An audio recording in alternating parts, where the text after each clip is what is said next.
Big boss season 7 മലയാളത്തിൻ്റെ 70ാമത്തെ ദിവസമാണ്. And ലാലേട്ടൻ വന്നു പോകുന്ന വീക്കെൻഡ് എപ്പിസോഡ്സിൽ 2ാമത്തെ ദിവസം, ബിന്നി ഔട്ടായി പോയ ദിവസം. ഈ ദിവസത്തെ അനാലിസിസ് വീഡിയോയിലേക്ക് കടക്കുന്നതിന് മുമ്പ് 2 കാര്യങ്ങൾക്ക് സോറി പറയാണ്. ഒന്ന്, ഇന്നലത്തെ അനാലിസിസ്, അതായത് ഇതിന് തൊട്ട് മുമ്പത്തെ അനാലിസിസ് വീഡിയോൻ്റെ താഴെ ഒരുപാട് കമൻറ്റ്സ് വന്നിട്ടുണ്ടായിരുന്നു. എല്ലാം വായിച്ചെങ്കിലും റെസ്പോണ്ട് ചെയ്യാൻ വേണ്ടിയിട്ട് പറ്റിയിട്ടുണ്ടായിരുന്നില്ല. അതുപോലെ തന്നെ ഇന്നത്തെ ഈ വീഡിയോ ലേറ്റ് ആയതിന് ഒരു സോറി പറയാണ്. ചില ഹെൽത്ത് പേഴ്സണൽ ഇഷ്യൂസ് ഒക്കെ വന്നതുകൊണ്ട് ഒരല്പം ലേറ്റ് ആയിപ്പോയി എന്നുള്ളതാണ്. നമ്മൾ ഈ എപ്പിസോഡിലേക്ക് കടക്കുമ്പോൾ ഏറ്റവും ആദ്യം നമ്മൾ ശ്രദ്ധിക്കുന്നത് നല്ല ഡ്രസ്സ് ഇട്ട് വന്നിട്ടുള്ള ലാലേട്ടനാണ്. നല്ല ഭംഗിയുണ്ടായിരുന്നു അദ്ദേഹത്തിനെ കാണാൻ വേണ്ടിയിട്ട്. ഈ എപ്പിസോഡിലുടനീളം അദ്ദേഹത്തിൻ്റെ കൗണ്ടേഴ്സും വളരെ നല്ലതായിരുന്നു. ആ കൗണ്ടേഴ്സിനെ കുറിച്ച് പറയുമ്പോൾ ഈ എപ്പിസോഡിലുടനീളം ഒരുപക്ഷേ ഈ ബിഗ് ബോസ് സീസൺ 7 ഒരു വലിയ അനുഗ്രഹം എന്ന് പറയുന്നത് അത് നെവിനാണ് എന്ന് പറഞ്ഞിട്ട് നമുക്ക് തുടങ്ങാം. അത്രയും രസമായിട്ട് നല്ല കൗണ്ടേഴ്സ്. അതിപ്പോൾ അനിമോളെ ഈവൻ കുറ്റം പറയുമ്പോൾ പോലും, അല്ലെങ്കിൽ ഇപ്പോൾ അനീഷ് പറഞ്ഞ കാര്യത്തിന് എതിർക്കുമ്പോൾ ഈ എതിർപ്പുകൾ പോലും അയാൾ അവതരിപ്പിക്കുന്നതിൽ ഒരു രസമുണ്ട്. അതൊരു നെവിനിസം എന്നൊക്കെ നമുക്ക് പറയാവുന്ന രീതിയിൽ അത്രയും രസമായിട്ടാണ് അയാൾ ഹാൻഡിൽ ചെയ്യുന്നത്. അയാൾ ഈ സീസണിൽ ഇല്ലായിരുന്നെങ്കിൽ, ഒരുപക്ഷെ ഇന്നത്തെ എപ്പിസോഡിൽ അയാൾ ഇല്ലായിരുന്നെങ്കിൽ ദുരന്തമായി പോയനെ എന്ന് തോന്നുന്ന പോലെ. കാര്യം ഈ അഴുക്ക്, വൃത്തിയില്ലായ്മ, അങ്ങോട്ടും ഇങ്ങോട്ടുള്ള വഴക്ക്, സ്ത്രീവിരുദ്ധത, ഈ പ്രശ്നങ്ങളല്ലാതെ അവിടെ വേറെ ഒന്നും ആർക്കും ചർച്ച ചെയ്യാനില്ലാത്തൊരു സാഹചര്യമാണ്. അവിടെ നെവിൻ പറയുന്ന എന്തെങ്കിലും കൗണ്ടേഴ്സും അത് ലാലേട്ടനോട് ചേർന്ന്, ലാലേട്ടനും ചില സമയത്ത് ചൂടാവുന്ന പോലെയൊക്കെ സംസാരിക്കുന്നുണ്ടാകും. പക്ഷേ ആ ഒരു കോംബോ നല്ല രസമുണ്ട്, ലാലേട്ടൻ നെവിൻ കോംബോ. അത് കാണാൻ വേണ്ടിയിട്ട് നമുക്ക് വീക്കെൻഡ് എപ്പിസോഡ്സ് ഇരുന്ന് കാണാം. ഈ എപ്പിസോഡിൽ ഏറ്റവും വലിയ ഹൈലൈറ്റ് എന്ന് പറയുന്നത് അത് ബിന്നിയുടെ എവിക്ഷൻ ആയിരുന്നു. നമ്മളത് പേഴ്സണലി നോക്കുമ്പോഴാണെങ്കിലും നമുക്കും കുറച്ച് വിഷമമുള്ളൊരു കാര്യമാണ്. കാരണം ലാലേട്ടൻ പറഞ്ഞ അതേ കാര്യമാണ് ബിന്നിയുടെ ഗെയിമിനെ കുറിച്ച് നമുക്ക് പറയാനുള്ളത്. ബിന്നി നന്നായി കളിച്ചു, സ്വന്തമായി അഭിപ്രായം ഉണ്ടായിരുന്നു, ഗ്രൂപ്പിസം കാണിച്ചിട്ടില്ല. ഈ 3 കാര്യങ്ങളും ബിന്നി എന്ന് പറയുന്ന പ്ലെയർ ഏറ്റവും ഗംഭീരമായിട്ട് ആ ബിഗ് ബോസ് ഹൗസിനകത്ത് നിന്നു എന്നുള്ളതിൻ്റെ തെളിവാണ്. ലാലേട്ടൻ ഇതുവരെ ഒരാളോടും പറഞ്ഞിട്ടില്ല നിങ്ങൾ ഗ്രൂപ്പിസം ഇല്ലാതെ നന്നായി കളിച്ചു എന്ന് ചിലപ്പോൾ പറഞ്ഞിട്ടുണ്ടാകും. ഗ്രൂപ്പിസം ഇല്ലാതെ നിന്നു, സ്വന്തം അഭിപ്രായങ്ങൾ സ്ട്രോങ് ആയി പറഞ്ഞു, നന്നായി കളിച്ചു എന്ന് ലാലേട്ടൻ്റെ കയ്യിൽ നിന്ന് അവർക്ക് കിട്ടുന്ന അത് ആക്ച്വലി ഒരു അവാർഡ് പോലെയാണ്. കാരണം അത് ഇനി വരുന്ന എത്ര പ്ലേയേഴ്സിനോട് അദ്ദേഹത്തിന് പറയാൻ പറ്റുമെന്നൊന്ന് ആലോചിച്ച് നോക്കിയാൽ. അപ്പോൾ അത്രയും സ്ട്രോങ് ആയി അവിടെ നിന്നൊരു പ്ലെയറാണ് ബിന്നി. ബിന്നി എവിക്റ്റ് ആയതിനു ശേഷമുള്ള നെവിൻ്റെ സങ്കടം കണ്ടപ്പോൾ ആക്ച്വലി അത് വളരെ ജെനുവിൻ ആയിട്ടുള്ളൊരു സങ്കടമായിരുന്നു. മാത്രമല്ല അവർ തമ്മിലുള്ളൊരു പേഴ്സണൽ ബോണ്ടിങ് അതൊക്കെ നമുക്ക് അവിടെ ഫീൽ ചെയ്യുന്നുണ്ടായിരുന്നു.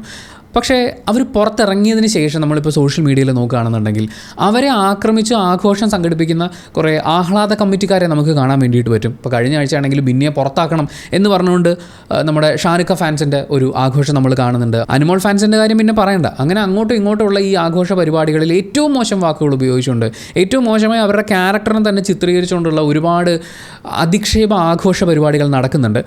പക്ഷേ ഗെയിമായിട്ട് കാണുന്ന ഈ പറയുന്ന ടോക്സിക് ഫാൻസ്, അല്ലെങ്കിൽ ടോക്സിക് ക്യാരക്ടേഴ്സിൻ്റെ ടോക്സിക് ഫാൻസ്, അതിനെയൊക്കെ വെച്ച് നോക്കുമ്പോൾ ഗെയിമായി കാണുന്ന കുറേ അധികം ഓഡിയൻസിന് ബിന്നിയെ മനസ്സിലാവും. ബിന്നി എന്ന് പറയുന്ന ഗെയിമറിനെ വളരെ റെസ്പെക്റ്റോടുകൂടി തന്നെ ഓർക്കാൻ പറ്റുള്ളൂ. ലാലേട്ടൻ പറഞ്ഞിട്ടുള്ള ആ വാക്കുകളും അതുപോലെ അങ്ങനെ ഗെയിമായി കാണുന്ന ആളുകളുടെ സപ്പോർട്ടും ഒക്കെ തീർച്ചയായും വളരെ സ്ട്രോങ് ആയി മുന്നോട്ട് പോകാൻ അവരെ ഹെൽപ്പ് ചെയ്യും. ആൻഡ് അവരുടെ ഹസ്ബൻഡ് നൂബിൻ ബിഗ് ബോസ് ഹൗസിൽ വന്നു പോയിട്ടുള്ള അത്രയും ദിവസവും അയാൾ അവർക്ക് കൊടുക്കുന്നൊരു സപ്പോർട്ട് എന്താണ്, അവർ രണ്ടുപേരും ആസ് എ കപ്പിൾ എങ്ങനെയാണ്, എത്രത്തോളം അണ്ടർസ്റ്റാൻഡിങ് ആണ് എന്നുള്ളതൊക്കെ നമ്മൾ കണ്ടിട്ടുള്ളതാണ്. ആ കണ്ടിട്ടുള്ളത് മാത്രം വെച്ചിട്ടാണ് ഞാൻ പറയുന്നത്. ആൻഡ് അതിനുശേഷം ബിന്നി സോഷ്യൽ മീഡിയയിൽ ആക്രമണം നേരിട്ട സമയത്ത് അയാളൊരു വീഡിയോ ചെയ്തിട്ടുണ്ടായിരുന്നു, ബിന്നിയുടെ ഹസ്ബൻഡ് ഒരു വീഡിയോ ചെയ്തിട്ടുണ്ടായിരുന്നു.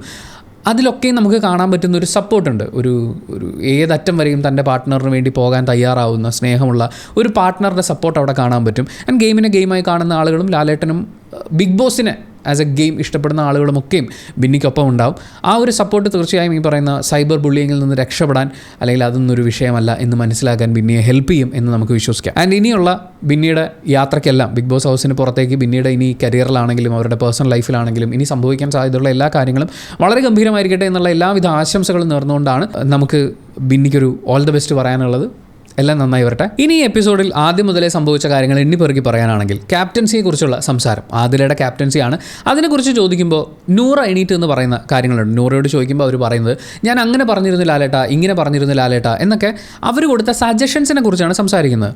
പെട്ടെന്ന് കേൾക്കുമ്പോൾ നമുക്കതിൽ കുഴപ്പമൊന്നും തോന്നുന്നില്ല. ആദിലയും നൂറയും ഒരു കപ്പിളായിട്ട് വന്നതല്ലേ, അവരങ്ങോട്ടും ഇങ്ങോട്ടും പറഞ്ഞിരുന്നു എന്നൊക്കെ. പക്ഷേ അവർ രണ്ടുപേരും ഇപ്പോൾ 2 പ്ലെയേഴ്സാണ്, അവർ സ്പ്ലിറ്റ് ചെയ്യപ്പെട്ടു എന്നുള്ള കാര്യം അവരിപ്പോഴും ഉൾക്കൊള്ളുകയോ അതിനനുസരിച്ച് ഗെയിം കളിക്കുകയോ ചെയ്യുന്നത് നമുക്ക് കാണാൻ പറ്റില്ല. അവനവൻ്റെ ഏറ്റവും കംഫർട്ടബിൾ ആയിട്ടുള്ള ഒരു സ്പേസിൽ നിന്ന് ഗെയിം കളിക്കുന്ന 2 പേരായിട്ടാണ് ആദിലയും നൂറയും നമുക്ക് കാണാൻ പറ്റുക. ഇപ്പോൾ അക്ബറൊക്കെ പറയുന്ന ടൂർ പോകാൻ വേണ്ടിയിട്ട് വന്ന ആളെ പോലെയാണ് ഇവിടെ ബിഹേവ് ചെയ്യുന്നതെന്ന് പറയുമ്പോൾ അതിനകത്ത് ഇതുണ്ട്. ഇവർ രണ്ടുപേരും ഇപ്പോൾ ഒറ്റ ടീമായിട്ടാണ് കളിച്ചുകൊണ്ടേയിരിക്കുന്നത്. അതിൻ്റെ കൂടെ അനിമോളുടെ ഇൻപുട്സും കൂടി അവർ എടുക്കുന്നുണ്ടെന്നേ ഉള്ളൂ. ബിഗ് ബോസ് ഹൗസിൽ ഉണ്ടാകുന്ന ഓരോ ഫൈറ്റ് നമ്മൾ എടുത്ത് നോക്കുകയാണെങ്കിൽ ഒറ്റയ്ക്ക് നിന്ന് എത്രയെന്ന് വെച്ചിട്ടാണ് നമ്മുടെ കൂടെ ഏത് സിറ്റുവേഷനിൽ നിൽക്കുമെന്ന് ഉറപ്പുള്ള ഒരു സുഹൃത്തുണ്ടെങ്കിൽ നമ്മുടെ ആ ഫൈറ്റ് കുറച്ചും കൂടി സ്ട്രോങ് ആയിട്ട് നമുക്ക് നടത്താൻ പറ്റും. അതിന് വേണ്ടിയിട്ടാണ് നമ്മുടെ ഗ്രൂപ്പുകൾ ഫോം ചെയ്യാൻ പല ആളുകളും ശ്രമിക്കുന്നത്. ഇവർ ഇൻബിൽറ്റ് ആയിട്ട് തന്നെ ഒരു ഗ്രൂപ്പാണ്. ആദിൽ എന്തെങ്കിലും ഒരു പ്രശ്നത്തിൽ ഇടപെട്ടാൽ നൂറയുടെ സപ്പോർട്ട് ഉണ്ടാവും, നൂറ ഇടപെട്ടാൽ ആദിലയുടെ സപ്പോർട്ട് നൂറയ്ക്ക് കിട്ടും. അങ്ങനെ അവർ രണ്ടുപേരും മറ്റാർക്കും അനുഭവിക്കാൻ സാധിക്കാത്ത ഒരു വലിയ പ്രിവിലേജ് അവിടെ അനുഭവിച്ചുകൊണ്ടിരിക്കുകയാണ്. ഒരു ഗെയിം പെർസ്പെക്റ്റീവിൽ നോക്കുമ്പോൾ അതൊരിക്കലും ഒരു ഫെയർ ആയിട്ടുള്ള കാര്യമല്ല. അവരിൽ ഒരാൾ ഔട്ടായി കഴിഞ്ഞാൽ മാത്രമേ മറ്റേയാളുടെ ശരിക്കുള്ള ഗെയിം എന്താണ് എന്നുള്ളത് നമുക്ക് കാണാൻ പറ്റുള്ളൂ. ഇത് കേൾക്കുമ്പോൾ ചില ആളുകൾക്ക് തോന്നും ആദിലേയും നൂറയും ഔട്ടാക്കാൻ വേണ്ടിയിട്ടുള്ള എന്തെങ്കിലും PR പണി നമ്മൾ ഏറ്റെടുത്തിട്ടുണ്ടോ എന്ന്. പക്ഷേ അങ്ങനെയൊന്നുമല്ല. അവർ ആസ് എ ഗെയിമർ എങ്ങനെയാണ് കളിക്കുന്നതെന്ന് അറിയണമെങ്കിൽ ഒന്നെങ്കിൽ അവർ സ്പ്ലിറ്റ് ആയിട്ടുള്ള കാര്യം അവർ തിരിച്ചറിയുകയും രണ്ടുപേരും അങ്ങോട്ടും ഇങ്ങോട്ടും ഈ പറയുന്ന ഒരു ഓപ്പോണൻറ്റോ അല്ലെങ്കിൽ വേറൊരു കണ്ടസ്റ്റൻറ്റോ ആയിട്ട് ട്രീറ്റ് ചെയ്ത് തുടങ്ങണം. എപ്പോഴും ഒരാളുടെ കംഫർട്ട് സോൺ ബ്രേക്ക് ആകുമ്പോൾ മാത്രമാണ് അയാളുടെ റിയൽ ക്യാരക്ടർ പുറത്തേക്ക് വരിക. ആദിലെ നൂറെ നമ്മളങ്ങനെ ഫേസ് ചെയ്യേണ്ടി വന്നിട്ടില്ല. അവർ തന്നെ അവരുടെ പ്രശ്നങ്ങൾ അങ്ങോട്ടും ഇങ്ങോട്ടും പറഞ്ഞ് സെറ്റിൽ ചെയ്യുന്നു, സോൾവ് ചെയ്യുന്നു. ഫാമിലി വീക്കിൽ ഓരോ ആൾക്കാരും അവരുടെ കൂടെയുള്ള ആൾക്കാർ ഫാമിലി മെമ്പേഴ്സ് വരാൻ വേണ്ടിയിട്ട് കൊതിച്ചിരിക്കുമ്പോൾ ഇവർക്ക് രണ്ടുപേർക്കും അവരാഗ്രഹിക്കുന്ന ആളുകളുണ്ട്. അപ്പോൾ പോലും അങ്ങനെ ഒരു ഫാമിലി വന്നൊരു എക്സ്റ്റേണൽ സപ്പോർട്ട് കിട്ടുന്നതിനേക്കാൾ അവർക്ക് ഓൾറെഡി അങ്ങോട്ടും ഇങ്ങോട്ടും താങ്ങും തണലുമായിട്ട് രണ്ടുപേരുണ്ട്. അല്ലെങ്കിൽ പിന്നെ ബിഗ് ബോസ് ഓരോ ആൾക്കാർക്കും അവർക്ക് ഇഷ്ടമുള്ള ഒരു ഫാമിലി മെമ്പറിനോ അല്ലെങ്കിൽ ഒരു ക്ലോസ് ഫ്രണ്ടിനെയൊക്കെ കൊണ്ടുവരാനുള്ള ഒരു സാഹചര്യം ഉണ്ടാക്കി കൊടുക്കണം. From the beginning till the end അങ്ങനെ നിന്ന് കളിക്കാൻ വേണ്ടിയിട്ട്. ഇതിപ്പോൾ അങ്ങനെയൊന്നും അല്ലല്ലോ. അപ്പോൾ ഇതൊരു അൺഫെയർ അഡ്വാൻറ്റേജ് ആണ്. പ്രത്യേകിച്ച് ഗെയിം 70-ാം ദിവസത്തിലേക്കൊക്കെ നീളുന്ന സമയത്ത്. ഇതിൽ അക്ബറൊക്കെ പറയുന്നത് പോലെ മൂന്നാറിലേക്ക് ടൂർ പോയത് പോലെ എന്ന് നമുക്കും ഫീൽ ചെയ്യാനുള്ളൊരു കാരണം എന്താണെന്ന് വെച്ചാൽ ഇവർക്ക് ഒരാൾക്ക് അയാളുടെ ട്രൂ പൊട്ടൻഷ്യൽ പുറത്തേക്ക് എടുക്കേണ്ട ആവശ്യം പോലും വരുന്നില്ല. ചുമ്മാ ഇരിക്കാൻ വേണമെങ്കിൽ. മാത്രമല്ല ഇവർ രണ്ടുപേരും ഓൾവേസ് ഇവരുടെ നോമിനേഷൻ കഴിവുകേട് കൊണ്ടാണ് അല്ലെങ്കിൽ ക്യാപ്റ്റൻസി കൊടുക്കുമ്പോൾ ഇതൊക്കെ നോക്കിയും കണ്ടും വേണം ആളുകൾക്ക് കൊടുക്കാൻ വേണ്ടിയിട്ട്. ഇങ്ങനെ ഒരു അൺഫെയർ പ്രിവിലേജ് അനുഭവിക്കുന്ന ആളുകളുണ്ടാകുമ്പോൾ അവരെ രണ്ടുപേരെയും ഒരുമിച്ച് ഒരു എവിക്ഷൻ പ്രോസസ്സിലേക്ക് കൊണ്ടുവന്നാലാണ് അവരിൽ ഒരാൾ എന്ന് പറയുന്നൊരു മത്സരം ഇവിടെ ഉണ്ടെന്ന് കുറച്ചെങ്കിലും അവർക്ക് ഫീൽ ചെയ്യുള്ളൂ. ഇതിപ്പോൾ എന്താണെന്ന് വെച്ച് കഴിഞ്ഞാൽ എല്ലാവരും അവരങ്ങനെ പൊക്കോട്ടെ എന്ന് പറഞ്ഞ് അതിൻ്റെ കൂടെ നിൽക്കുന്ന പോലെയാണ്. ഈ ചുറ്റുമുള്ളവർ പോലും മനസ്സിലാക്കുന്നില്ല അവരിപ്പോഴും ഒരു ടീമാണെന്ന്. അപ്പോൾ ഈ നൂറ ടൂർ വന്നതുപോലെയാണ് എന്ന് പറയുന്ന ആ കോൺവെർസേഷനിൽ അക്ബർ ഉപയോഗിക്കുന്ന വാക്കുകൾ വളരെ പ്രസക്തമാണെന്ന് തോന്നി. പിക്നിക് വൈബാണ്, വീക്കാണ്, ഇൻപുട്ടില്ല. ആക്ച്വലി ഇത് മൂന്നും വളരെ വാലിഡ് ആയിട്ടുള്ള കാര്യങ്ങളാണ്. ഇത് ലാലേട്ടൻ പറയിപ്പിച്ചതാണ്. ഇങ്ങനെ കേട്ടിരുന്നല്ലോ എന്താ അക്ബർ പറഞ്ഞത് എന്ന് അക്ബറിനെ എണീപ്പിച്ച് നിർത്തിയിട്ടാണ് പറയുന്നത്. ഇവിടെയും ഇവർ മനസ്സിലാക്കേണ്ടത് ഇവർക്ക് നൂറെ അടുത്ത ആഴ്ചത്തേക്കാണെങ്കിലും നോമിനേറ്റ് ചെയ്യാൻ അല്ലെങ്കിൽ നൂറെ ബെറ്റർ ആക്കണം എന്ന് ആവശ്യപ്പെടാൻ ഉള്ള റീസണായിട്ട് പറയാൻ പറ്റുന്ന കാര്യങ്ങളാണ്. അതവർ മനസ്സിലാക്കിയിരുന്നെങ്കിൽ ഉൾക്കൊണ്ടിരുന്നെങ്കിൽ വളരെ നല്ലതായിരുന്നു. ഇത്രയും കാരണങ്ങൾ ഉണ്ടായിട്ടും നൂറെ നോമിനേഷനിലേക്ക് വരുന്നത് നമ്മൾ കമ്പാരിറ്റീവ്ലി വളരെ കുറവാണ് കാണുന്നത്. ആൻഡ് ജയിലിലേക്ക് പോകുന്ന സാഹചര്യങ്ങളിലും നൂറെ ഇതുവരെ ജയിൽ കണ്ടിട്ടില്ലെന്ന് തോന്നുന്നു. അത് ലാലേട്ടൻ ഒരു ഹിൻഡ് കൊടുത്തതാണെന്ന് ഉറപ്പിക്കാനുള്ളത് അദ്ദേഹത്തിൻ്റെ അടുത്ത സ്റ്റേറ്റ്മെൻറ്റിലുണ്ട്. നിങ്ങൾ തീരുമാനിക്കുക മൂന്നാറിൽ പോകണോ അതോ ഇവിടെ എൻ്റെ അടുത്ത് വന്ന് നിൽക്കണോ എന്നൊക്കെ. ആക്ച്വലി അത് പറയുന്നത് അവിടെയുള്ള മറ്റ് ടീം അംഗങ്ങളോടാണ്. നിങ്ങൾ തീരുമാനിക്കുക, നിങ്ങൾ നോമിനേറ്റ് ചെയ്യൂ, ഇത് നിങ്ങൾക്കുള്ള കാരണങ്ങളാണ്, കാരണം കിട്ടാതെ അങ്ങനെ തപ്പിത്തടഞ്ഞ് നിൽക്കണ്ട എന്ന് പറയുന്ന പോലെ ഇട്ട് കൊടുത്തതാണ്. അത് കഴിഞ്ഞ് ലാലേട്ടൻ ആദിലോട് ചോദിക്കുന്ന അവരുടെ ക്യാപ്റ്റൻസിയെക്കുറിച്ചുള്ള ഡിസ്കഷൻ ആണല്ലോ. അപ്പോൾ ഇതിന് മുമ്പുള്ള സീസണിലെ പല ക്യാപ്റ്റന്മാരും ചെയ്തിരുന്നൊരു കാര്യം വൈകുന്നേരം ആകുമ്പോഴേക്കും ടീംമേറ്റ്സിനെ എല്ലാവരും വിളിച്ചിരുത്തിയിട്ടുള്ള പ്ലാനിങ്ങുകളുണ്ട്. അതൊന്ന് ചെയ്ത് നോക്കാനുള്ള ഒരു സജഷൻ ലാലേട്ടൻ പറഞ്ഞിട്ടുണ്ടായിരുന്നു. അപ്പോൾ അതിൽ പറയുന്നത് അതിനുള്ളൊരു സമയവും സാഹചര്യമൊക്കെ ഒത്തു വന്നില്ല എന്നാണ്. അതൊരു മുട്ടാപ്പോക്ക് ന്യായമായിപ്പോയി എന്നുള്ളത് ലാലേട്ടൻ്റെ മറുപടിയിലും വളരെ വ്യക്തമാണ്. മാത്രമല്ല ലാലേട്ടൻ എന്തിനായിരിക്കും ഇവരോട് ഡെയിലി മീറ്റിംഗ് വിളിക്കാൻ പറഞ്ഞത്? കാരണം അവിടെ ഏതൊക്കെ ടീം എങ്ങനെയൊക്കെ സ്പ്ലിറ്റ് ചെയ്തിട്ട് കഴിഞ്ഞാലും എല്ലാ ടീമിലും അടിയുണ്ടാവും. മിക്കവാറും കിച്ചൺ ടീമിൻ്റെ കാര്യം പറയണ്ട. അങ്ങനെ അടിയുണ്ടാവുന്ന സമയത്ത് എല്ലാ ദിവസവും വൈകുന്നേരം മീറ്റിംഗ് വിളിക്കുകയാണെങ്കിൽ അതത് ടീമുകൾ അവരുടെ പരാതികൾ പറയുന്നു, അല്ലെങ്കിൽ ആ ടീമിനെക്കുറിച്ചുള്ള മറ്റ് ടീമുകളുടെ പരാതികൾ പറയുന്നു. അങ്ങനെ പരാതികൾ പരിഹരിക്കുകയും എന്ത് മാറ്റം കൊണ്ടുവരണം എന്നുള്ളത് എല്ലാവരോടും ഡിസ്കസ് ചെയ്ത് ഒരു വോട്ടിങ്ങിലൂടെ തീരുമാനിക്കുകയൊക്കെ ചെയ്യുകയാണെങ്കിൽ മിഞ്ഞാന്ന് അങ്ങനെ പറഞ്ഞില്ലേ, മിഞ്ഞാന്നതിൻ്റെ പിറ്റേ ദിവസം ഇങ്ങനെ പറഞ്ഞില്ലേ എന്നൊക്കെ പോലെയുള്ള അത്തരം വാദങ്ങളൊക്കെ മാറ്റി നിർത്തിക്കൊണ്ട് അന്നന്നത്തെ വഴക്കുകൾ അന്നന്ന് സോൾവ് ചെയ്തുകൊണ്ട് മുന്നോട്ട് പോകാൻ പറ്റും. അത് പിന്നീടുള്ള ദിവസങ്ങളെ കൂടുതൽ സുഗമമാക്കുകയാണ് ചെയ്യുക. അപ്പോൾ അതിനുള്ളൊരു സജഷനാണ് പറഞ്ഞത്. പക്ഷേ ഇനി വെറും 30 ദിവസം മാത്രം ബാക്കി നിൽക്കുന്ന സമയത്തും അവിടെ നിലവിൽ ഈ പറയുന്ന ആദില എന്ന് പറയുന്ന ക്യാപ്റ്റനും അതിനു മുമ്പുള്ള ക്യാപ്റ്റന്മാർക്കും അങ്ങനെ ഒരു സൊല്യൂഷൻ ചിന്തിക്കാൻ പറ്റിയില്ലല്ലോ എന്നുള്ളത് ഭയങ്കര സങ്കടമുള്ള കാര്യമാണ്. ക്യാപ്റ്റൻസിയെക്കുറിച്ച് അക്ബർ ഉന്നയിച്ച ഏറ്റവും പ്രധാനപ്പെട്ട കാര്യം എന്ന് പറയുന്നത് കള്ളൻ്റെ കയ്യിൽ താക്കോല് കൊടുത്ത പോലെ ആയി എന്നുള്ളതാണ്. അതിനുള്ളൊരു ഉദാഹരണമായി പറയുന്ന കാര്യം ഇവർ ഈ മൈക്ക് മാറ്റി വെച്ചുകൊണ്ടുള്ള സംസാരമാണ്. ശരിക്കും അതൊരു വളരെ സീരിയസ് ആയിട്ടുള്ള ഇഷ്യൂ ആണ്. പിന്നീട് ലാലേട്ടൻ അതിനെക്കുറിച്ച് സംസാരിക്കുന്നുണ്ട്. നെവിൻ എണീറ്റ് നിന്ന് ആക്ട് ചെയ്ത് കാണിക്കുന്നുണ്ട് എങ്ങനെയാണ് അനുമോളൊക്കെ മൈക്ക് ഇങ്ങനെ തട്ടി താഴെ ഇടുന്നത് എന്നുള്ളത്. മാത്രമല്ല ഇവർ ഈ രഹസ്യം പറയാൻ വേണ്ടിയിട്ട് അല്ലെങ്കിൽ തമ്മിൽ ഡിസ്കസ് ചെയ്യാൻ പാടില്ലാത്ത നോമിനേഷൻ പോലെയുള്ള കാര്യങ്ങൾ ഡിസ്കസ് ചെയ്യാൻ വേണ്ടി ആദില, നൂറ, അനുമോൾ ഈ 3 പേര് കൂടി ഇവരുടെ ഡ്രസ്സിംഗ് റൂമിൽ മൈക്ക് പുറത്തഴിച്ചു വെച്ചിട്ട് അതിനകത്ത് കയറി ഇരുന്നിട്ടുള്ള ഡിസ്കഷൻസ് ഉണ്ട്. അതിനെ അവർ ന്യായീകരിക്കുന്നുണ്ട്. ചോദിക്കുമ്പോൾ അനുമോളുടെ ഭാഗത്ത് എപ്പോൾ നമ്മളൊക്കെ എങ്ങനെ പോയി എന്ന് പറയുന്ന പോലത്തെ എക്സ്പ്രഷൻ നമുക്ക് കാണാനുണ്ട്. ആക്ച്വലി അവർ അതിനകത്ത് പോയിരിക്കുന്നത് അത് ലാലേട്ടൻ തന്നെ പറയുന്ന ആ സ്റ്റേറ്റ്മെൻറ്റ് ഭയങ്കര രസമാണ്. അങ്ങനെ ചെയ്യരുത്, അത് തെറ്റാണ് എന്നുള്ളതാണ്. അത് ചൂണ്ടിക്കാട്ടി എന്നുള്ളതാണ്. ഈവൻ ക്യാപ്റ്റൻ അടക്കം ആ മിസ്റ്റേക്ക് ചെയ്യുന്നു എന്നുള്ളത് അത് ഭയങ്കര രസമായിരുന്നു. ഈ ആഴ്ച പോയില്ലേ എന്ന് ചോദിക്കുമ്പോൾ ആദില പറയുന്നത് ഇവർ രണ്ടുപേരും പോയി ലാലേട്ട എന്നുള്ളതാണ്. പക്ഷേ ഇതിനു മുമ്പ് ആദിലയും ഇതേ കാര്യം തന്നെ ചെയ്തിട്ടുണ്ട്. നോമിനേഷൻ്റെ കാര്യം വരുന്ന സമയത്ത് അനുമോളെ സേവ് ആക്കുന്നതിന് തൊട്ട് മുമ്പാണ് അനുമോൾ എങ്ങനെയാണ് ആ മൈക്ക് തട്ടി താഴെ ഇട്ടിരുന്നത് എന്നുള്ളത് അഭിനയിച്ച് കാണിക്കാൻ പറയുന്നു. അനുമോൾ അയ്യോ അത് ഇങ്ങനെ പുറത്ത് നമ്മൾ ആരും കേൾക്കാൻ പാടില്ലാത്ത ചില കാര്യങ്ങളില്ലേ, ഗെയിം അല്ലാത്ത, അതൊക്കെയാണ് നമ്മളിവിടെ പറയുന്നത് എന്ന് പറയുമ്പോൾ ലാലേട്ടൻ പറയുന്നുണ്ട് പിന്നെ ഇവിടെ വന്നിട്ടല്ലേ രഹസ്യങ്ങൾ പറയുന്നതെന്ന്. പിന്നീട് ലക്ഷ്മിയും പറയുന്നുണ്ട് ഈ ഓപ്പോസിറ്റ് ഇരിക്കുന്ന ആളുകൾ അത് കേൾക്കാനിരിക്കുന്നതുകൊണ്ടാണ് മൈക്ക് മാറ്റിയിട്ടുള്ള ഡിസ്കഷൻസ് ഉണ്ടാകുന്നത്, അത് നമ്മൾ കേൾക്കാതിരുന്നാൽ മതി. ഈവൻ എൻ്റെ അടുത്ത് അനുമോൾ അങ്ങനെ സംസാരിക്കാൻ വന്നപ്പോഴും ഞാൻ എണീറ്റ് പോവുകയാണ് ചെയ്തതെന്ന്. അതിൽ നിന്ന് വ്യക്തമാണ് ലക്ഷ്മി ഉദ്ദേശിച്ച് ഇത്രയേ ഉള്ളൂ, ഇവർ 3 പേരും ഇതിൽ പ്രതികളാണ് എന്നുള്ളതാണ്. ഒരാൾക്ക് മാത്രം, അത് ഒരാളുടെ മാത്രം മിസ്റ്റേക്ക് എന്നുള്ളതല്ല, ബാക്കിയുള്ളവർ അതിനെ അംഗീകരിച്ച് കൊടുക്കുന്നതുകൊണ്ടാണല്ലോ. എന്തായാലും അങ്ങനെ ഈ ഡ്രസ്സ് ഇട്ട് പറ്റില്ല ലാലേട്ടാന്ന് അനുമോൾ പറയുമ്പോഴും ലാലേട്ടൻ പറയുന്നുണ്ട് ഏത് ഡ്രസ്സ് ഇട്ടാലും അനുമോൾക്ക് അത് ചെയ്യാൻ പറ്റുമെന്ന്. അനുമോൾ അങ്ങനെ മൈക്ക് താഴെ ഇട്ട് ഇരുന്ന് കാണിക്കാമെന്ന് പറയുന്നു. അങ്ങനെ ഇരുന്ന് ചെയ്യുമ്പോഴാണ് അനുമോൾ സേവ് ആയെന്ന് പറയുന്നത്. പക്ഷേ അത് തെറ്റാണ്. മൈക്ക് മാറ്റിയിട്ടുകൊണ്ട് സംസാരിച്ച് കഴിഞ്ഞാലും ബിഗ് ബോസിന് കാര്യങ്ങളൊക്കെ കിട്ടും, എന്നാൽ പോലും അത് ചെയ്യാൻ പാടില്ല എന്നുള്ളത് ലാലേട്ടൻ വീണ്ടും ഓർമ്മിപ്പിക്കുകയാണ്. ആ കാര്യം തുടങ്ങി വെക്കുന്നത് അക്ബറാണ്. മൈക്ക് വിഷയം സംസാരിക്കുന്നതിലൂടെ ലാലേട്ടൻ വ്യക്തമാക്കുന്ന ഒരു കാര്യം ഈ പറയുന്ന ഗ്രൂപ്പ് കളി അംഗീകരിക്കില്ല എന്നുള്ളതാണ്. നിങ്ങൾ ഫ്രണ്ട്സായിട്ട് അങ്ങനെ കളിക്കാൻ വന്നതല്ലല്ലോ, ഈ ഡ്രസ്സിംഗ് റൂമിലേക്ക് കയറുമ്പോൾ ഒരാൾ ഒറ്റയ്ക്ക് കയറിയാൽ മതി എന്നുള്ള കാര്യങ്ങൾ പറയുമ്പോൾ നിങ്ങളങ്ങനെ ഗ്രൂപ്പായി കളിക്കണ്ട എന്ന് തന്നെയാണ് അതിൻ്റെ അർത്ഥം. അതിനുശേഷം ലാലേട്ടൻ ഒരു കഥ പറയുന്നുണ്ട്. ആ കഥയിൽ ത്രിഭുവനം ആർട്സ് ആൻഡ് സ്പോർട്സ് ക്ലബ്ബ് ഉണ്ട്, ജലജ എന്ന് പറയുന്ന സെക്രട്ടറി ഉണ്ട്, ഒരു സ്വർണ്ണ കപ്പും വെള്ളി ഗതയും ഉണ്ട്. ഈ പറയുന്ന കാര്യം വെച്ച് ലാലേട്ടൻ ഒരു കഥ പറയുന്നു. ആ കഥയുടെ ബാക്കി ഓരോരുത്തരായിട്ട് പറയണം. അങ്ങനെ ലാലേട്ടൻ ആദ്യം കഥയ്ക്കുള്ള ഈ എലമെൻറ്റ്സ് കൊടുത്തിട്ട് നേരെ അനീഷിൻ്റെ അടുത്തേക്ക് പോയി. അനീഷ് ചെയ്തത് എന്താണെന്ന് വെച്ച് കഴിഞ്ഞാൽ ഈ കഥയിലുണ്ടായിരുന്ന ബാക്കി എല്ലാ കഥാപാത്രങ്ങളുടെയും പേരുകളെല്ലാം വിട്ടു, എന്നിട്ട് സ്വന്തമായി വേറെ ക്യാരക്ടേഴ്സിനെ ഉണ്ടാക്കി. ആ പഞ്ചായത്തിലെ സെക്രട്ടറി കൂടാതെ പ്രസിഡന്റ് കൂടി ഉണ്ടായിരുന്നു, പ്രസിഡന്റ് ഗോപാലകൃഷ്ണനായിരുന്നു എന്ന് പറഞ്ഞ് അനീഷ് വേറെ തന്നെ ഒരു കഥയാണ് പറയുന്നത്. ഇത് കേട്ട് കഴിയുമ്പോഴേക്കും ഓൾറെഡി കൺഫ്യൂഷനായിരുന്ന ആര്യന് ടോട്ടൽ കൺഫ്യൂഷൻ ആവുകയും ആര്യൻ്റെ അടുത്തേക്ക് വരുമ്പോൾ ആര്യൻ അത് ടു ബി കണ്ടിന്യൂഡ് എന്ന് എഴുതി കാണിച്ചു, അതൊരു സിനിമയുടെ ഭാഗമായിരുന്നു എന്ന് പറഞ്ഞാൽ ആര്യൻ നേരെ ഇത് ബിഗ് ബോസ് ഹൗസിലേക്ക് കൊണ്ടുവന്നു. ബിഗ് ബോസ് ഹൗസിൽ നടക്കുന്ന കാര്യങ്ങൾ പോലെ ആ ഒരു രീതിയിലേക്ക് വന്നു. പിന്നീട് അങ്ങോട്ടും ആളുകൾ ഇതിങ്ങനെ പല രീതിക്ക് മുന്നോട്ട് കൊണ്ടുപോയിരുന്നു. അതിൽ ശ്രദ്ധിക്കേണ്ട ഒരു കാര്യം ഷാനവാസ് അതിനെ ഡീൽ ചെയ്തതാണ്. കാരണം ഷാനവാസ് പറയുന്നത് നെവിനെ കുറ്റക്കാരനാക്കാൻ വേണ്ടി, അതായത് നെവിൻ്റെ കഴിവുകേട് മറച്ചു വെക്കാൻ വേണ്ടി അക്ബർ ആയിരുന്നു ആ കാര്യം ചെയ്തത് എന്നുള്ള രീതിയിലാണ് ഷാനവാസിൻ്റെ സ്റ്റോറി വരുന്നത്. ഇതേ കാര്യമാണ് തലേ ദിവസം ഷാനവാസിനെ രക്ഷിക്കാൻ വേണ്ടിയിട്ട് ലക്ഷ്മി ഇട്ട് കൊടുത്തിട്ടുള്ളത്. അതായത് ഷാനവാസിന് ഇത് കളിക്കാനുള്ള ആവതൊന്നുമില്ല. അത് മനസ്സിലാക്കിക്കൊണ്ട് ഷാനവാസിനെ എക്സ്പോസ് ചെയ്യാൻ വേണ്ടിയിട്ടാണ് അക്ബർ സീക്രട്ട് ടാസ്കിൽ ഷാനവാസിനെ കൊണ്ടുവന്നത്. അതൊരു ക്രൂക്കറ്റ് തന്ത്രമായിരുന്നു എന്നുള്ളതാണ്. ഇയാൾ വളരെ കാഷ്വൽ ആയിട്ടുള്ളൊരു ഗെയിമിലേക്ക് വന്നപ്പോൾ അറിയാതെ പറഞ്ഞ ആ കഥയുടെ ബാക്കി സെയിം സംഭവമാണ്. ഇതിൽ നമുക്ക് മനസ്സിലാവുന്നത് ഷാനവാസ് ഇപ്പോഴും ഇന്നലെ സംഭവിച്ച ആ ഷോക്കിൽ നിന്ന് വിമുക്തനായിട്ടില്ല എന്നുള്ളതാണ്. അതുപോലെ അക്ബർ എന്ന് പറയുന്ന അയാളുടെ ശത്രുസ്ഥാനത്തിന് യാതൊരു മാറ്റവും സംഭവിച്ചിട്ടില്ല. അവിടെ ലക്ഷ്മിയുടെ ഗെയിം വളരെ സ്ട്രോങ് ആയിരുന്നു. കാരണം ലക്ഷ്മി ഷാനവാസിനെ പിന്തുണച്ച് ഇങ്ങനെ ഒരു ആംഗിളിൽ അത് അവതരിപ്പിക്കുമ്പോൾ പിന്നീടാണെങ്കിലും അക്ബറും ഷാനവാസും തമ്മിൽ സോറി പറഞ്ഞ് സെറ്റിൽ ആവാനുള്ള സാധ്യത ഒഴിയാണ് ചെയ്യുന്നത്. അതൊരു ബ്രില്യൻ ഗെയിമിംഗ് ആയിരുന്നു. അപ്പോൾ ഷാനവാസ് ഈ കാഷ്വൽ കഥ പറയുന്ന ഗെയിമിലും തൻ്റെ പേഴ്സണൽ കാര്യങ്ങൾ വരുന്ന രീതിയിൽ അത്രയും അഫക്റ്റഡ് ആയിട്ടുണ്ടായിരുന്നു. അത് കഴിഞ്ഞും ഇവരുടെ ഈ കഥ പറച്ചിൽ നിന്ന് നമുക്ക് മനസ്സിലാവുന്നു, ഈ കഥ കേൾക്കുന്ന സമയം മുഴുവൻ ലാലേട്ടൻ ഞാൻ എന്തിനാണ് ഇപ്പോൾ ഇതിങ്ങനെ ചെയ്തത് എന്ന് ആലോചിച്ച് നിൽക്കുകയാണോ നമുക്ക് തോന്നിപ്പോവും. അത്രയും അദ്ദേഹത്തിനും മനസ്സിലായി ഇവർ ആക്ച്വലി കൺഫ്യൂസ്ഡ് ആണ്. ഇവരുടെ ഉള്ളിൽ ഒരുപാട് പ്രശ്നങ്ങൾ കിടപ്പുണ്ട്, അങ്ങോട്ടും ഇങ്ങോട്ടുള്ള ഗ്രഡ്ജും ആദ്യം മുതലുള്ള കാര്യങ്ങളും അങ്ങനത്തെ ഒരു ഹെയ്റ്റിൽ നിന്നുള്ള ഗെയിം പ്ലാനുകളാണ് പല ആളുകളുടെ മനസ്സിലുള്ളത്. അതുകൊണ്ടാണ് പുതിയൊരു കാര്യം കൊടുക്കുമ്പോൾ അതിനെ പ്രോസസ്സ് ചെയ്യാനും ഓർത്ത് വെക്കാനും പറ്റാത്തത്. ഈ കഥയുടെ സാരാംശം എന്താണെന്ന് വെച്ച് കഴിഞ്ഞാൽ ലാലേട്ടൻ വീക്കെൻഡ് എപ്പിസോഡിൽ വന്ന് പറയുന്ന കാര്യങ്ങൾ ഈ കഥ കേൾക്കുന്നത് പോലെ തന്നെയാണ് ഇവർ കേൾക്കുന്നത്. എന്തൊക്കെയോ എവിടം കൊണ്ടൊക്കെയോ കേൾക്കുന്നുണ്ട്. പക്ഷേ ഇവരുടെ മനസ്സിലുള്ളത് മുഴുവൻ ലാലേട്ടൻ ഇനി എന്നെ പൊക്കുമോ, എന്നോട് എന്തെങ്കിലും പറയുമോ, അല്ലെങ്കിൽ ഞാൻ മനസ്സിൽ ടാർഗറ്റ് ചെയ്ത് വെച്ചിരിക്കുന്ന ആളെ കുറ്റം പറയുന്നുണ്ടോ, അല്ലെങ്കിൽ എൻ്റെ സ്ട്രാറ്റജികൾ അല്ലെങ്കിൽ എനിക്ക് സ്ക്രീൻ സ്പേസ് കിട്ടുന്നുണ്ടോ, ഇതൊക്കെയാണ് ഇവരുടെ മനസ്സിൽ ഇങ്ങനെ കിടന്ന് കറങ്ങുന്നത്. ആ മനുഷ്യൻ അവിടെ നിന്ന് പറയുന്ന അത് ക്ലൂ ആണ് എന്നുള്ള രീതിയിൽ മനസ്സിലാക്കാൻ ഉള്ളിലേക്ക് എടുക്കാൻ ഇവരാരും ശ്രമിക്കുന്നില്ല. അദ്ദേഹം പറയുന്ന സ്റ്റേറ്റ്മെൻറ്റുകളെ പ്രോസസ്സ് ചെയ്യാൻ ശ്രമിക്കുന്നില്ല. ഇതൊന്നുമില്ല, മോഹൻലാൽ വരുന്നു പോകുന്നു, ഇതിനിടയ്ക്ക് കുറച്ച് ശബ്ദം കേൾക്കുന്നു എന്നുള്ളത് മാറ്റി നിർത്തിയാൽ ഇവരാരും ഒന്നും ഉള്ളിലേക്ക് എടുക്കുന്നില്ല.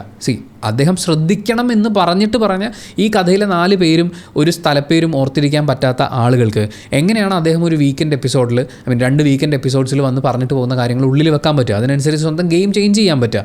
അതവിടെ വളരെ എവിഡൻ്റ് ആണ്. ഇപ്പോൾ ഈ ഒരാഴ്ച വന്നപ്പോഴും ഭാഷ ശ്രദ്ധിക്കണം എന്നുള്ളതാണ് ഫസ്റ്റ് വീക്കെൻഡ് എപ്പിസോഡിൽ ലാലേട്ടൻ ഏറ്റവും കൂടുതൽ സംസാരിച്ചിട്ടുള്ളത്. എടി ബോഡി വർത്താനങ്ങൾ ഒഴിവാക്കണമെന്നുള്ളത്. പക്ഷേ സെക്കൻഡ് വീക്കെൻഡ് എപ്പിസോഡ് കഴിഞ്ഞ് രാത്രി നമ്മൾ നോക്കുമ്പോൾ അനുമോൾ ഏറ്റവും മോശമായ ഭാഷ ഉപയോഗിച്ചുകൊണ്ടാണ് നെവിനോട് സംസാരിക്കുന്നത്. എനിക്ക് നിന്നെ കാണാൻ അറപ്പ് തോന്നുന്നു എന്നാണ് പറയുന്നത്. അത് അക്ബർ ചോദ്യം ചെയ്യുമ്പോൾ നീ പോടാ എന്ന് പറയുമ്പോൾ അക്ബർ തിരിച്ച് പോടി എന്ന് പറയുന്നു. വീണ്ടും ലാലേട്ടൻ എന്താണോ ഒഴിവാക്കണം എന്ന് പറഞ്ഞത്, സഭ്യമായ മാന്യമായ ഭാഷയിൽ സംസാരിക്കണമെന്ന് പറഞ്ഞത്, അതിന് പുല്ലുവില കൊടുക്കുകയാണ്. അത് പുല്ലുവില കൊടുക്കുന്നത് വേറൊന്നും കൊണ്ടല്ല, ഇവരിതൊന്നും കേട്ടിട്ടില്ല, ഇവർക്കൊന്നും അറിയില്ല. അന്നത്തെ അല്ലെങ്കിൽ അന്നേരത്തെ ചീത്തവിളിയിൽ നിന്ന് രക്ഷപ്പെടുക, ലാലേട്ടൻ പറയുന്നതിനൊരു ഒന്നുമില്ലാത്ത ചിരിക്കുക എന്നുള്ളതിനപ്പുറത്തേക്ക് ഒരു വില ഇവർ കൊടുക്കുന്നില്ല. പറ്റുന്നില്ല, അല്ലെങ്കിൽ ഈ ഉള്ളിൽ ഇത്രയും വിദ്വേഷം കിടക്കുന്നതുകൊണ്ട് ഇവർക്കൊന്നും മനസ്സിലാക്കാൻ പറ്റുന്നില്ല. അനുമോൾ ഒരു പക്ഷേ വിചാരിച്ചിട്ടുണ്ടാവും ഈ വീക്കെൻഡ് എപ്പിസോഡിൽ ലാലേട്ടൻ എന്നെ അധികം എണീപ്പിച്ച് നിർത്തിയിട്ടില്ല, അല്ലെങ്കിൽ ഓരോരുത്തർ ഇപ്പോൾ ആദിലെ എണീപ്പിച്ച് നിർത്തി വഴക്ക് പറയുന്നു, ഷാനവാസിനെ വഴക്ക് പറയുന്നു, അക്ബറിനെ കുറിച്ച് സംസാരിക്കുന്നു, അനീഷിനെ കൊണ്ട് ഒരുപാട് സംസാരിപ്പിക്കുന്നു, എന്നെ കൊണ്ട് അധികം സംസാരിപ്പിച്ചിട്ടില്ല. അപ്പോൾ വീക്കെൻഡ് എപ്പിസോഡിൽ എൻ്റെ കണ്ടന്റ് വന്നിട്ടില്ല. ഇവർ ഇതിനെയൊക്കെ കണ്ടന്റായിട്ടാണ് കാണുന്നത്. പോസിറ്റീവായി സംസാരിപ്പിക്കുക എന്നുള്ളത് ഇവരുടെ നിഘണ്ടുവിലില്ല. നെഗറ്റീവായിട്ടാണ് ഏറ്റവും കൂടുതൽ വരുന്നതെങ്കിൽ അങ്ങനെ എൻ്റെ കണ്ടന്റ് കൂടുതൽ വീക്കെൻഡ് എപ്പിസോഡിൽ വരണം എന്ന് ചിന്തിച്ചിട്ടായിരിക്കാം അടുത്ത ആഴ്ച ലാലേട്ടൻ എന്നെ കൂടുതൽ എണീപ്പിച്ച് നിർത്തണമെങ്കിൽ ഞാൻ മാക്സിമം മോശമായിട്ട്, ഇപ്പോൾ നെവിനോടൊക്കെ ഇത്രയും മോശമായിട്ട് സംസാരിക്കുമ്പോൾ അടുത്ത ആഴ്ച ലാലേട്ടൻ വന്ന് അനുമോൾ ആ പറഞ്ഞത് ശരിയായില്ല, എന്താണ് അനുമോൾ പറയൂ എന്നൊക്കെ പറഞ്ഞാൽ അനുമോളെ കൊണ്ട് ഒരു 3-4 പ്രാവശ്യം എണീപ്പിച്ച് നിർത്തുമ്പോൾ അനുമോൾക്ക് സ്പേസ് കിട്ടും. ഇങ്ങനെ വിചാരിച്ചിട്ടായിരിക്കാം ഇങ്ങനെ ചെയ്തിട്ടുണ്ടാവുക. പക്ഷേ ഇത് പ്രേക്ഷകർ എന്നുള്ള നിലയ്ക്ക് നമ്മളിത് നോക്കി കാണുമ്പോൾ അങ്ങേയറ്റം അരോചകമായിട്ടുള്ളൊരു കാര്യമാണ്. ഇത്രയും റെസ്പെക്റ്റ് ഇല്ലാതെ മനുഷ്യർ അങ്ങോട്ടും ഇങ്ങോട്ടും സംസാരിക്കുന്നത് കാണുന്നത്. ഈവൻ അനുമോളെ നമ്മൾ ഈ ഒരു അനാലിസിസ് സീരീസ് തുടങ്ങിയ സമയത്ത് പറഞ്ഞിട്ടുണ്ടായിരുന്നു ഇതൊക്കെ സ്ട്രാറ്റജി ആയി കാണണം എന്നുള്ളത്. പക്ഷേ ഈ 70-ാം ദിവസത്തിലേക്ക് വരുമ്പോൾ നമുക്കിത് സ്ട്രാറ്റജി ആയിട്ട് ഫീൽ ചെയ്യില്ല. അത്രയധികം നമുക്ക് ആളുകളെ നമ്മൾ അനലൈസ് ചെയ്യുന്ന ഒരു അവസ്ഥയിലേക്ക് കാര്യങ്ങൾ മാറുകയാണ്. അപ്പോൾ ഒരു കാരണവശാലും അനുമോളുടെ ഭാഗത്തു നിന്നുണ്ടാവാൻ പാടില്ലാതിരുന്ന ഒരു മൂവായിരുന്നു അത്. പക്ഷേ അവർ തുടക്കം മുതലേ ഉണ്ടാക്കുന്നത് ഇങ്ങനത്തെ കണ്ടന്റുകളാണ്. അനുമോളോട് ഇതെന്തെങ്കിലും പുറത്തിറങ്ങുമ്പോൾ അനുമോൾ കേൾക്കുകയാണെങ്കിൽ അനുമോളോട് പറയാനുള്ളത് ഇത്രയേ ഉള്ളൂ. അനുമോൾ പറഞ്ഞ ആ അറപ്പ് അത് നെവിൻ്റെ മുഖം കാണുമ്പോഴല്ല ഉണ്ടാകുന്നത്. നെവിൻ്റെ മുഖം കാണുമ്പോൾ സത്യം പറഞ്ഞാൽ ആശ്വാസമാണ്. എന്തെങ്കിലും രസമുള്ളത് അയാൾ പറയും, ഒരു പുഞ്ചിരിയോ പൊട്ടിച്ചിരിയോ നമുക്ക് തരാൻ അയാളെ കൊണ്ട് പറ്റും. അതുകൊണ്ട് അയാളെ കാണുന്നത് സത്യം പറഞ്ഞാൽ ആശ്വാസമാണ്. പക്ഷേ അറപ്പ് തോന്നുന്നത് അനുമോൾ വാ തുറക്കുമ്പോഴും ചിലതൊക്കെ ഡെമോൺസ്ട്രേറ്റ് ചെയ്ത് കാണിക്കുമ്പോഴുമാണ്. അത് മാറിയാൽ നല്ലതായിരിക്കും. മറ്റൊരു പ്രധാനപ്പെട്ട കാര്യം നമ്മൾ ശ്രദ്ധിക്കേണ്ടത് അനീഷിനെ 3 വട്ടം ജയിലിൽ പോയതിൻ്റെ, അതായത് ഹാട്രിക് അടിച്ചതിൻ്റെ, അടുപ്പിച്ച് 3 പ്രാവശ്യം പോയതിൻ്റെ ഒരു ഹാട്രിക് കൺഗ്രാജുലേഷൻ കൊടുക്കുന്നുണ്ട്. ആ കൺഗ്രാറ്റ്സ് കൊടുക്കുന്നതിന് മുമ്പ് ലാലേട്ടൻ ഒരു ചിരിച്ചിരിക്കുന്നുണ്ട്. എന്തിനായിരിക്കും ലാലേട്ടൻ 3 പ്രാവശ്യം പോയി എന്നുള്ളതിന് കൺഗ്രാറ്റ്സ് കൊടുത്തിട്ട് നിങ്ങൾക്ക് എന്താണ് ഇങ്ങനെ തോന്നുന്നതെന്നൊക്കെ അനീഷിനോട് ചോദിച്ചിട്ടുണ്ടാവുക. അത് അവിടെ ഇരിക്കുന്ന ബാക്കിയുള്ളവർക്കുള്ള ആക്ച്വലി ഒരു ക്ലൂ ആണ്. അനീഷിന് നിങ്ങൾ ഇത്രയും സ്പേസ് കൊടുക്കല്ലേ. സാധാരണ ജയിലിൽ പോയിട്ടുള്ള ഒരാളെ എണീപ്പിച്ച് നിർത്തി ലാലേട്ടൻ സംസാരിക്കുമ്പോൾ നമുക്ക് അദ്ദേഹത്തിൻ്റെ സംസാരത്തിലൊരു രോഷം കാണാൻ പറ്റും. എന്ന് വെച്ചാൽ നിങ്ങളൊരു തെറ്റ് ചെയ്തുകൊണ്ട് പോയിട്ടുള്ളതാണ് എന്ന് പറയുന്ന ഒരു ആറ്റിറ്റ്യൂഡ് വളരെ വിസിബിളായിട്ട് കാണാൻ പറ്റും. പക്ഷേ ഇവിടെ ചിരിച്ചുകൊണ്ടാണ് അനീഷിനെ അദ്ദേഹം വിളിച്ചിട്ടുള്ളത്. മാത്രമല്ല അനീഷിന് എന്തുകൊണ്ടായിരിക്കും ഇവർ നിങ്ങളെ ജയിലിലേക്ക് വിടുന്നത് എന്നാണ് ചോദിക്കുന്നത്. നിങ്ങളെന്തിനാണ് ജയിലിൽ പോയത് എന്നുള്ള ചോദ്യം അല്ല ചോദിച്ചിട്ടുള്ളത്. അത് ബാക്കിയുള്ളവർക്ക് മനസ്സിലാവാൻ വേണ്ടിയിട്ടാണ്. പക്ഷേ അത് മനസ്സിലാക്കാനുള്ള വിവരം അവിടെ ആർക്കും ഉണ്ടെന്ന് തോന്നുന്നില്ല. അനീഷിനെ നോമിനേറ്റ് ചെയ്ത ആൾക്കാരുടെ ആ ഒരു എണീറ്റ് നിൽക്കൽ കാണുമ്പോഴും നമുക്കിത് മനസ്സിലാക്കാവുന്നേ ഉള്ളൂ. അനീഷിൻ്റെ ഒറ്റപ്പെടൽ സ്ട്രാറ്റജിക്ക് ഏറ്റവും കൂടുതൽ വളമാവുന്ന ഒരു കാര്യമാണ് അയാളെ വീണ്ടും വീണ്ടും ജയിലിലേക്ക് അയക്കുക എന്നുള്ളത്. അനീഷിനെ ഇപ്പോൾ ജയിലിലേക്ക് നോമിനേറ്റ് ചെയ്യുകയാണെങ്കിൽ നോമിനേഷൻ്റെ സമയത്ത് ബഹളം വെച്ച് അനീഷ് നല്ലോണം സ്ക്രീൻ സ്പേസ് ഉണ്ടാക്കും. അത് കഴിഞ്ഞ് ജയിലിൽ ചെന്ന് കഴിഞ്ഞാൽ അവിടെയും അയാൾക്ക് അറിയാം ക്യാമറ തന്നിലേക്ക് വരുമെന്നും അതിനെ എങ്ങനെ യൂട്ടിലൈസ് ചെയ്യണമെന്നും. അത് കഴിഞ്ഞ് വീക്കെൻഡ് എപ്പിസോഡിൽ ലാലേട്ടൻ വരുന്ന സമയത്ത് അദ്ദേഹവും ചോദിക്കും എന്തിനായിരുന്നു നിങ്ങളെ ജയിലിലേക്ക് വിട്ടതെന്നുള്ളത്. അപ്പോഴും ഇയാൾ നിന്ന് വാദിക്കും. അങ്ങനെ അയാൾക്ക് കിട്ടുന്ന ഒരു സ്ക്രീൻ സ്പേസ് ഉണ്ട്. അതിനെ മിനിമൈസ് ചെയ്യാൻ വേണ്ടിയിട്ടെങ്കിലും അയാൾ ജയിലിലേക്ക് വിടാതിരുന്നൂടെ. പക്ഷേ അയാളുടെ ഈ ഒറ്റപ്പെടൽ സ്ട്രാറ്റജിയെ മനസ്സിലാക്കുകയും അതിനെ ബ്രേക്ക് ചെയ്യുകയോ അല്ലെങ്കിൽ അയാളെ ഒപ്പം നിർത്തുകയോ ഒക്കെ ചെയ്യുന്നതായിട്ട് നമ്മൾ കാണുന്നത് വീണ്ടും ലക്ഷ്മിയാണ്. ബാക്കിയുള്ള എല്ലാവരും നിന്ന് പ്രേക്ഷകരെയും ബിഗ് ബോസിനെയും അനീഷ് തെറ്റിദ്ധരിപ്പിക്കുന്നു എന്ന് പറയുമ്പോൾ ലക്ഷ്മി പറയുന്നത് അയാളെ എല്ലാവരും തെറ്റിദ്ധരിക്കുകയാണ് എന്നുള്ളതാണ്. ഇവിടെ ലക്ഷ്മിയുടെ ഒരു സെൻറ്റൻസ് കൺസ്ട്രക്ഷൻ ശ്രദ്ധിച്ച് നോക്കിക്കഴിഞ്ഞാൽ ഇപ്പോൾ ഷാനവാസിനെ ഒപ്പം നിർത്തുന്ന സമയത്ത് ഷാനവാസ് ഒരു പാവമാണ്, മനസ്സിലാക്കാൻ കഴിവില്ല എന്നുള്ള രീതിയിലാണ് അവതരിപ്പിക്കുന്നത്. അനീഷിനെ എല്ലാവരും തെറ്റിദ്ധരിക്കുകയാണ്. അതായത് ഇവരെ എക്സ്പ്രസ് ചെയ്യാൻ അറിയില്ല, ലക്ഷ്മി നിന്ന് ഇവരെ പറഞ്ഞ് മനസ്സിലാക്കുകയാണ് എന്നുള്ളൊരു ആംഗിളും കൂടി അവിടെ വരുന്നുണ്ട്. സ്വാഭാവികമായും അനീഷിൻ്റെ ഈ ഒറ്റപ്പെടൽ സ്ട്രാറ്റജിയെ വലിയൊരു തോതിലേക്ക് വളരാൻ ലക്ഷ്മി അനുവദിക്കുന്നില്ല. ആൻഡ് വളരെ പ്രധാനപ്പെട്ട ഒരു കാര്യം, അതിൽ നമ്മൾ ശ്രദ്ധിക്കേണ്ട ഒരു കാര്യം, അനീഷ് എണീറ്റ് നിൽക്കുന്ന സമയത്ത് ലാലേട്ടൻ ചോദിക്കുന്നുണ്ട് എന്തിനായിരിക്കും ഇവർ നിങ്ങളെ സ്ഥിരമായി ഇങ്ങനെ ജയിലിലേക്ക് വിടുന്നത്. അപ്പോൾ അനീഷ് വളരെ വിക്ഷോഭ പ്രകടനങ്ങൾ നടത്തുന്നുണ്ട്. എന്നേക്കാൾ സ്ത്രീവിരുദ്ധ പരാമർശങ്ങൾ നടത്തുന്ന ആളുകൾ ഇവിടെ ഇല്ലേ, എന്നേക്കാൾ വളരെ അഗ്രസീവായി ബിഹേവ് ചെയ്യുന്ന ആളുകൾ ഇവിടെ ഇല്ലേ. ഈ സ്ത്രീകളോട് മോശമായി പെരുമാറുക, സ്ത്രീവിരുദ്ധ പരാമർശം എന്നൊക്കെ പറയുമ്പോഴേക്കും ബിഗ് ബോസ് നേരെ ഷാനവാസിനെയാണ് പ്രേക്ഷകരും കൂടി കാണാൻ പാകത്തിന് അവതരിപ്പിക്കുന്നത്. അയാളുടെ മുഖത്താണെങ്കിൽ നല്ല ഞെട്ടലുണ്ട്. അവിടെയുള്ള ബാക്കിയുള്ളവരും വിചാരിച്ചിട്ടുണ്ടാകും. കാര്യം ഈ പറഞ്ഞ ആരോപണങ്ങളൊക്കെ വരുമ്പോൾ ഷാനവാസിനെ വീണ്ടും എണീപ്പിച്ച് നിർത്തും. ഇന്നലെ കിട്ടിയതുപോലെ ഇന്നും കിട്ടുമായിരിക്കും എന്നൊക്കെ അയാൾ ഉൾപ്പെടെ പ്രതീക്ഷിച്ചിട്ടുണ്ടാകും. പക്ഷേ ലാലേട്ടൻ ചോദിക്കുന്നത് എന്നാൽ അങ്ങനെ ഒരാളുടെ പേര് പറയൂ എന്ന് പറയുമ്പോൾ അനീഷ് ഷാനവാസിൻ്റെ പേര് പറയുന്നില്ല, അക്ബറിൻ്റെ പേരാണ് പറയുന്നത്. നമുക്ക് എല്ലാവർക്കും തോന്നും എന്തുകൊണ്ട് ഷാനവാസിൻ്റെ പേര് പറഞ്ഞില്ല എന്നുള്ളത്. അത് അനീഷിൻ്റെ ആക്ച്വലി ഒരു ഗംഭീര സ്ട്രാറ്റജിയാണ്. ഇപ്പോൾ ഷാനവാസാണ് അനീഷ് ജയിലിൽ പോകാൻ വേണ്ടി അനീഷിനെ നോമിനേറ്റ് ചെയ്യുന്നത്. അതിനു മുമ്പ് തലേ ദിവസം നോക്കുകയാണെന്നുണ്ടെങ്കിലും അനീഷിൻ്റെ ഭാഗത്ത് തെറ്റുകളുണ്ട് എന്നുള്ളതും, അതുപോലെ വീക്കിലെ ഓരോ ദിവസങ്ങളും എടുത്ത് നോക്കുമ്പോഴാണെങ്കിലും നിന്നെ ഞാൻ തുറന്നു കാട്ടും പൊളിച്ചു കാട്ടും എന്ന് പറഞ്ഞ് അനീഷിൻ്റെ സ്ട്രാറ്റജികളെ തുറന്നു പറഞ്ഞുകൊണ്ട് നടന്ന് അനീഷിനെ കുറ്റം പറയുന്ന ഒരാളായിട്ടാണ് നമ്മൾ ഷാനവാസിനെ ഈ ഒരു ഫുൾ വീക്ക് കണ്ടിട്ടുള്ളത്. അതേസമയം അനീഷിനെ നിങ്ങൾ നോക്കൂ, ഷാനവാസിൻ്റെ ഭാഗത്തുള്ള തെറ്റുകൾ പറഞ്ഞുകൊണ്ട് നടക്കുക എന്ന് പറയുന്നൊരു പ്രോസസ്സ് അയാൾ ചെയ്യുന്നില്ല. ഷാനവാസ് ഒരു അടി ഉണ്ടാക്കുന്ന സമയത്ത് അതൊരു ഫിസിക്കൽ അസോൾട്ട് ആണെന്ന് മനസ്സിലാക്കി ഷാനവാസിനെ കോർണർ ചെയ്യുന്നതിന് പകരം അവിടെയും അനീഷ് ഷാനവാസിനെ തള്ളി മാറ്റി സേഫ് ആക്കുകയാണ് ചെയ്യുന്നത്. ഇവർ തമ്മിലുണ്ടായിട്ടുള്ള ആ ഫ്രണ്ട്ഷിപ്പ് ബോണ്ട് എന്ന് പറയുന്നൊരു പരിപാടി അത് പുറത്ത് ഡിസ്കഷൻ ആയിട്ടുണ്ടെന്നുള്ളത് ഫാമിലി വീക്കിൽ അവർക്ക് എല്ലാവർക്കും മനസ്സിലായിട്ടുള്ളതാണ്. അപ്പോൾ ഇത്രയും സൗഹൃദം ഉണ്ടായിട്ടും ഷാനവാസ് ഇങ്ങനെ ബിഹേവ് ചെയ്യാണ്. പക്ഷേ ഷാനവാസ് ഇത്രയും തള്ളി പറഞ്ഞിട്ടും അനീഷ് ഷാനവാസിൻ്റെ ഒപ്പം നിൽക്കുകയാണ് എന്ന് പറയുന്ന ഒരു ഫീൽ അവിടെയുണ്ട്. അതിനെ അനീഷ് നല്ലോണം ഇവിടെ യൂട്ടിലൈസ് ചെയ്യുകയാണ്. കാരണം അക്ബറിനെ അനീഷ് ചൂണ്ടിക്കാണിക്കുന്ന സമയത്ത് ലാലേട്ടൻ ചോദിക്കുന്നുണ്ട് എന്താണ് അതിൻ്റെ കാരണം എന്നുള്ളത്. അനീഷ് നിന്ന് തപ്പിപ്പോവാണ്. അനീഷിൻ്റെ വായിന്ന് ആദ്യമായിട്ടാണ് ലാലേട്ടൻ ചോദിക്കുമ്പോൾ അയ്യോ എന്ന് പറയുന്നൊരു വാക്ക് നമ്മൾ കേൾക്കുന്നത്. കാരണം അനീഷിന് റീസൺ ഇല്ല. അനീഷിനോട് ഫസ്റ്റ് ഡേ മുതലുള്ള കാര്യം ചോദിച്ചാൽ അയാൾക്ക് ഓർമ്മയുണ്ടാവും. കാര്യം അയാൾ അത്രയും പ്ലാൻഡ് ആയിട്ടാണ് ഗെയിം കളിക്കുന്നത്. പക്ഷേ അക്ബറിനെതിരെ സ്ത്രീവിരുദ്ധ പരാമർശങ്ങളെക്കുറിച്ചൊക്കെ ചോദിക്കുമ്പോൾ അനീഷിനൊന്നും പറയാനില്ല. അപ്പുറത്തിരുന്ന ലക്ഷ്മിയാണ് അനീഷിനെ സഹായിക്കാൻ വേണ്ടിയിട്ട് ഒരു ക്ലൂ ഇട്ട് കൊടുക്കുന്നത്. അത് പിന്നീട് അക്ബർ എണീറ്റ് നിൽക്കുമ്പോൾ പറയുന്നുണ്ട് ലക്ഷ്മിയാണ് ലാലേട്ട അനീഷിന് പറയാനുള്ള കാരണം തന്നെ പറഞ്ഞു കൊടുത്തതെന്ന്. അവിടെ ഈ ഷാനവാസിനെ ഒപ്പം നിർത്തുക എന്ന് പറയുന്ന ഒരു സ്ട്രാറ്റജിയാണ്. മാത്രമല്ല ലക്ഷ്മിക്ക് മനസ്സിലായി അനീഷ് എന്താണ് പ്ലാൻ ചെയ്യുന്നതെന്നുള്ളത്. അപ്പോൾ അക്ബറിലേക്ക് പോകാനുള്ള അയാൾക്കുള്ള റീസൺ അത് ലക്ഷ്മി കൊടുത്ത് സഹായിക്കുകയാണ് ചെയ്യുന്നത്. അവിടെ അക്ബർ എണീറ്റ് നിന്നിട്ടെ ഇതിന് മറുപടി കൊടുക്കുന്ന സമയത്ത് ലക്ഷ്മിയാണ് അനീഷിനെ സപ്പോർട്ട് ചെയ്തത് എന്നൊക്കെ പറയുന്ന കാര്യം പറയുമ്പോൾ എന്തുകൊണ്ടാണ് അനീഷ് ഷാനവാസിനെ പറയാത്തതെന്നും ലക്ഷ്മി ഇതിനു മുമ്പ് എങ്ങനെയാണ് ഷാനവാസിനെ പ്രൊട്ടക്റ്റ് ചെയ്തത് എന്നുള്ളതും കൂടി പറയുകയായിരുന്നെങ്കിൽ ലക്ഷ്മിയുടെ ഗെയിമിനെ കുറച്ചും കൂടി എക്സ്പോസ് ചെയ്യാൻ പറ്റുമായിരുന്നു. പക്ഷേ അങ്ങനെ എക്സ്പോസ് ചെയ്ത് കളിക്കാനുള്ള അതിന് മാത്രമുള്ള ഗെയിമൊന്നും അവിടെ ആരുടെയും കയ്യിലില്ലല്ലോ. ഈ കോൺവെർസേഷൻ നടക്കുമ്പോൾ നെവിൻ പറയുന്നൊരു ഡയലോഗ് നല്ല രസമായിരുന്നു. ശരാശരി ഒരു 5 അടി പൊക്കമുള്ളൊരു മനുഷ്യൻ ഒരു പ്രഡിക്ഷൻ പറഞ്ഞു കഴിഞ്ഞാൽ അതിനെ കുത്തിത്തിരിപ്പായിട്ട് കാണരുത് അനീഷേട്ടാ. കുത്തിത്തിരിപ്പും അഭിപ്രായം പറയലും രണ്ടാണ് എന്ന് നെവിൻ പറഞ്ഞ് മനസ്സിലാക്കാൻ ശ്രമിക്കുന്നുണ്ട്. അത് നെവിൻ്റെ ഒരു വോയിസ് മോഡുലേഷനിൽ നെവിൻ്റെ ഒരു അവതരണ ശൈലിയിൽ അത് ഭയങ്കര രസമായിരുന്നു കേൾക്കാൻ. നെവിൻ്റെ ഒരു ഗെയിം നമ്മൾ നോക്കുമ്പോൾ നെവിൻ ആക്ച്വലി അക്ബറിനോട് വളരെ ക്ലോസ് ആയി നിൽക്കുന്നതായിട്ടാണ് ഇപ്പോൾ ഈ വീക്കെൻഡ് എപ്പിസോഡ്സ് എടുത്ത് നോക്കിയാലും അല്ലാതെയുള്ള എപ്പിസോഡ്സ് എടുത്ത് നോക്കിക്കഴിഞ്ഞാലും അക്ബറിനൊപ്പമുണ്ട്. അക്ബറിൻ്റെ ശരികൾ കുറച്ചുകൂടി ആംപ്ലിഫൈ ചെയ്യാൻ വേണ്ടിയിട്ട് നെവിൻ, കാരണം അക്ബർ പറയേണ്ടിരുന്ന ഒരു കാര്യമാണ് നെവിൻ എണീറ്റ് എന്ന് പറയുന്നത്. അതുമാത്രമല്ല ഓരോ കാര്യങ്ങൾ ഉണ്ടാകുമ്പോഴും ഇപ്പം ചിരിക്കുമ്പോഴാണെങ്കിലും ഒക്കെ ഈ അക്ബറിനോട് അതിൻ്റെ ഒരു കൗണ്ടർ പറയുക, ആ ഒരു സൗഹൃദം നമുക്ക് അവിടെ കാണാൻ പറ്റുന്നുണ്ട്. അത് അക്ബറിനെ എല്ലാവരും കൂടി ഒറ്റപ്പെടുത്തുന്നു എന്നുള്ളത് അറിഞ്ഞ് ആ ഒരു ഗെയിം സ്ട്രാറ്റജിയുടെ ഭാഗമായിട്ട് ചെയ്യുന്നതാണോ അതൊരു സൗഹൃദമാണോ എന്നുള്ളത് അത് നമുക്ക് വരും ദിവസങ്ങളിലേ അറിയാൻ പറ്റുള്ളൂ. എന്തായാലും നെവിൻ്റെ ചായ്വ് കൂടുതൽ അക്ബറിലേക്കാണ്. മറ്റൊരു ശ്രദ്ധിക്കേണ്ടുന്ന കോൺവെർസേഷൻ അത് ആദിലയും അനുമോളും തമ്മിൽ നടക്കുന്നതാണ്. ആക്ച്വലി അവിടെ ഓൾറെഡി നൂറ ഉണ്ടായിരുന്നു, പക്ഷേ കുറച്ച് കഴിഞ്ഞ് നൂറ എണീറ്റ് പോയി. അതിനുശേഷം അനുമോളോട് ആദില പറയുന്നത് ഈ അനീഷ് തന്നോട് ക്യാപ്റ്റൻ എന്നുള്ള നിലയ്ക്ക് സംസാരിക്കാൻ വരുന്ന സമയത്ത് ഷാനവാസ് അവിടെ ഇടപെട്ടിട്ടുണ്ടായിരുന്നു. അത് അനീഷും ആ സമയത്ത് ചോദ്യം ചെയ്താണ് ഇയാൾ എന്തിനാ ഇവിടെ നിൽക്കുന്നത് എന്നൊക്കെ ഉള്ളത്. പക്ഷേ അയാൾ അവിടെ നിന്നോട്ടെ, മൈൻഡ് ചെയ്യാതിരുന്നാൽ പോരെ എന്നൊക്കെ ആദിൽ ആ സമയത്ത് പറഞ്ഞിട്ടുണ്ടായിരുന്നു. അപ്പോൾ അനുമോളോട് ആദിൽ ഈ കാര്യം പറയുന്ന സമയത്ത് അനീഷേട്ടൻ എന്നോട് വന്ന് സംസാരിക്കുമ്പോൾ അയാൾ എന്തിനാണ് അതിൻ്റെ ഇടയിൽ കയറാൻ വരുന്നത്, ഇയാൾ ആരാണ്, വാപ്പേ മൂത്താപ്പേ എന്ന് പറഞ്ഞിട്ട് ഷാനവാസിനെ ഒന്ന് തള്ളിപ്പറയാണ്. ഇവിടെ 2 കാര്യങ്ങളാണ്. ഒന്ന്, തലേ ദിവസം തന്നെ നൂറയോട് ആദില പറഞ്ഞിട്ടുണ്ടായിരുന്നു ഷാനവാസുമായിട്ടുള്ള എല്ലാ ഇമോഷണൽ കണക്ഷൻസും കട്ട് ചെയ്യുകയാണെന്നുള്ളത്.